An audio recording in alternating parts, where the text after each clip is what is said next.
Praise the lord. ప్రభు అయిన యేసుక్రీస్తు వారు ఈరోజు మనకు అందిస్తున్నటువంటి వాగ్దానం ఆమోసు 9వ అధ్యాయం 12వ వచనం. పూర్వపు రీతిగా దానిని మరలా కట్టుదును. ఇశ్రాయేలు వినాశనానికి యెహోవా ప్రతిజ్ఞ. యెహోవా ఇది చెప్తున్నాడు, ఇశ్రాయేలు మీరు నాకు కూషీయుల వంటి వారు. ఇశ్రాయేలీయులను నేను ఈజిప్టు దేశం నుండి బయటకు తీసుకువచ్చాను.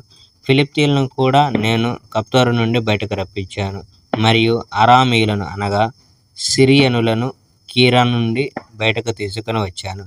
నా ప్రభువైన యెహోవా ఈ పాపపు రాజ్యాన్ని ఇశ్రాయేలు గమనిస్తున్నాడు. యెహోవా ఇది చెప్పాడు, ఈ భూమి ఉపరితలం నుండి ఇశ్రాయేలీయులను తొలగిస్తాను, కానీ యాకోబు వంశాన్ని పూర్తిగా నాశనం చేయను. ఇశ్రాయేలు రాజ్యాన్ని నాశనం చేయడానికి ఆజ్ఞ ఇస్తున్నాను. ఇశ్రాయేలు ప్రజలను ఇతర దేశాలకు చెదరగొడతాను, కానీ అది పిండిని జల్లించిన వాని రీతిగా ఉంటుంది.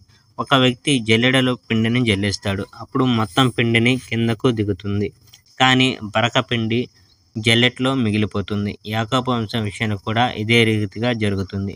నా ప్రజలలో పాపులైన వారు మాకేమీ కీడు జరగదు అని అంటారు, కానీ ఆ జనులందరూ కత్తులచే చంపబడతారు.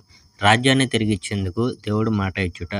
దావీదు గుడారం పడిపోయింది, కానీ నేను దానిని తిరిగి నిలబెడతాను. గోడలు కంతలు పూడ్చుతాను, శిథిలమైన భవనాలను తిరిగి నిర్మిస్తాను, దానిని పూర్వమున్నట్లు నిర్మిస్తాను. అప్పుడు ఎదోములో బతికి ఉన్న ప్రజలు మరియు నా పేరు మీద నిలబడే జనులందరూ సహాయం కొరకు యెహోవా వైపు చూస్తారు. యెహోవా ఈ మాటలు చెప్పాడు, అవి జరిగేలా ఆయన చేస్తాడు. యెహోవా చెప్తున్నాడు, పంట కోయు వాని వెనుక భూమిని దున్నే రోజులు వస్తున్నాయి.